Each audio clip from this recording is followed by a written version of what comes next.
संस्कार शाला चैनल पर आप सभी का स्वागत है। आज हम आपको दशहरे की कथा सुनाने जा रहे हैं।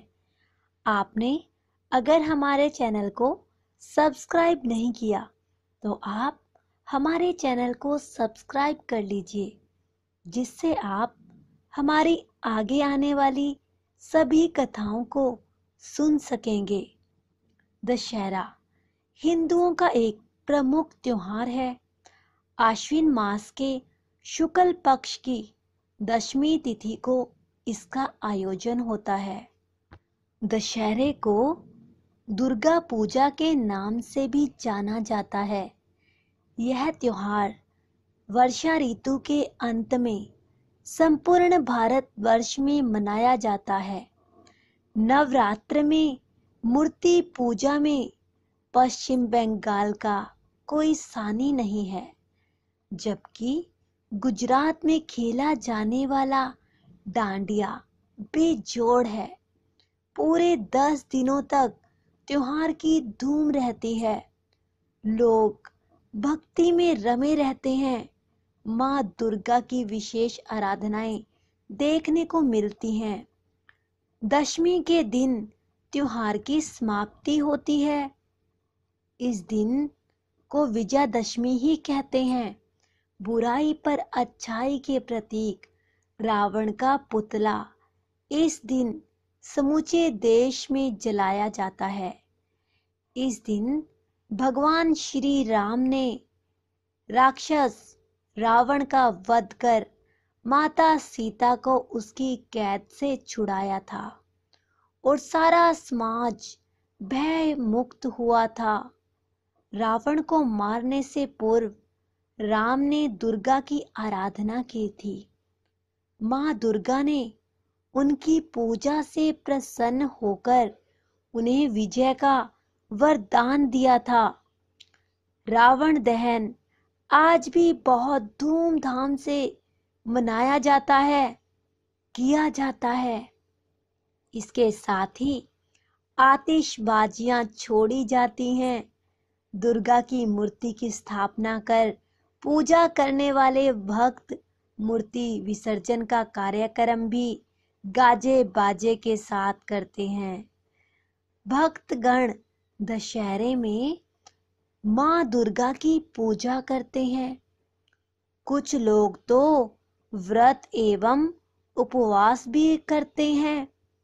पूजा की समाप्ति पर पुरोहितों को दान दक्षिणा देकर संतुष्ट किया जाता है। कई स्थानों पर मेले लगते हैं। रामलीला का आयोजन भी किया जाता है। दशहरा या विजयादशमी राम की विजय के रूप में मनाया जाए या दुर्गा पूजा के रूप में, दोनों ही रूपों में यह शक्ति पूजा का त्योहार है। शस्त्र पूजन की तिथि है। हर्ष उल्लास तथा विजय का त्योहार है।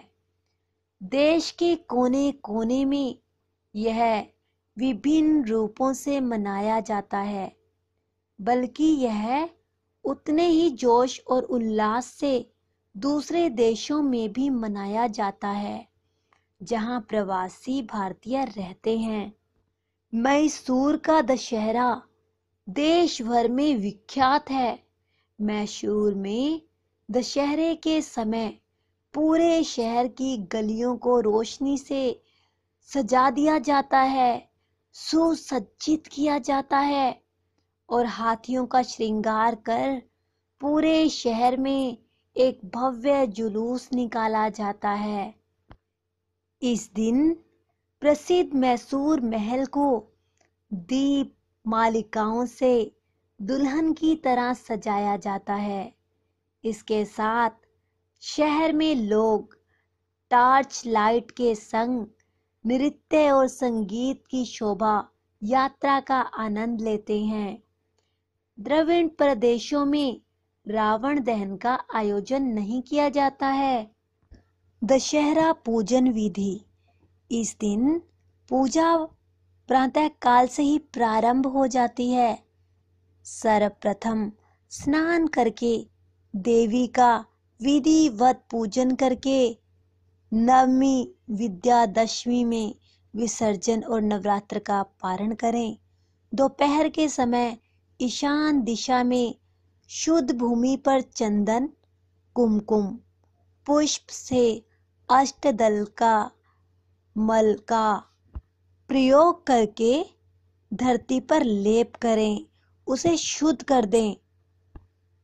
प्रातः उठकर अपने नित्य कर्म से निवृत्त होकर मौन रहकर स्नान करके साफ वस्त्र धारण करके यदि संभव हो जय मां अमन चमन माता जी दशहरा मैदान बेटमा प्रदक्षिणा के पश्चात पूजन की सारी सामग्री एवं यथाशक्ति दक्षिणा ब्राह्मण को दान करें। इस दिन संध्या के समय नीलकंठ पक्षी का दर्शन शुभ माना जाता है। यह दशहरा त्योहार भारतीय संस्कृति के गौरव का प्रतीक है। इस दिन अनेक स्थानों व प्रमुख तीर्थों पर धार्मिक व सांस्कृतिक कार्यक्रम चलाए जाते हैं। हिमाचल प्रदेश में कुल्लू का दशहरा बहुत प्रसिद्ध है। अन्य स्थानों की ही भांति यहाँ भी 10 दिन या 1 सप्ताह पहले इस त्योहार की तैयारी आरंभ हो जाती है। स्त्रियां और पुरुष सभी सुंदर वस्त्रों से सुसज्जित होकर बिगुल, ढोल, तुरही, निगाड़े, बांसुरी आदि आदि जिसके पास जो वाद्य होता है उसे लेकर बाहर निकलते हैं। पहाड़ी लोग अपने ग्रामीण देवता का धूमधाम से जुलूस निकालकर पूजन करते हैं। देवताओं की मूर्तियों को बहुत ही आकर्षक पालकी में सुंदर ढंग से सजाया जाता है। साथ ही वे अपने मुख्य देवता रघुनाथ जी की पूजा करते हैं। इस जुलूस में प्रशिक्षित नर्तक नटी नृत्य करते हैं। इस प्रकार जुलूस बनाकर नगर के मुख्य भागों से होते हुए नगर परिक्रमा करते हैं। दशमी के दिन इस उत्सव की शोभा निराली ही होती है। और पंजाब में दशहरा नवरात्रि के 9 दिन का उपवास रखकर मनाते हैं। इस दौरान यहाँ आगंतुकों का स्वागत पारंपरिक मिठाई और उपहारों से किया जाता है। यहाँ भी रावण दहन का आयोजन होता है व मैदानों में मेले लगते हैं। तो ये थी हमारी आज की दशहरा कथा। आपको भक्तों कैसी लगी? आप हमारे चैनल को सब्सक्राइब कीजिए, लाइक कीजिए और शेयर कीजिए। धन्यवाद।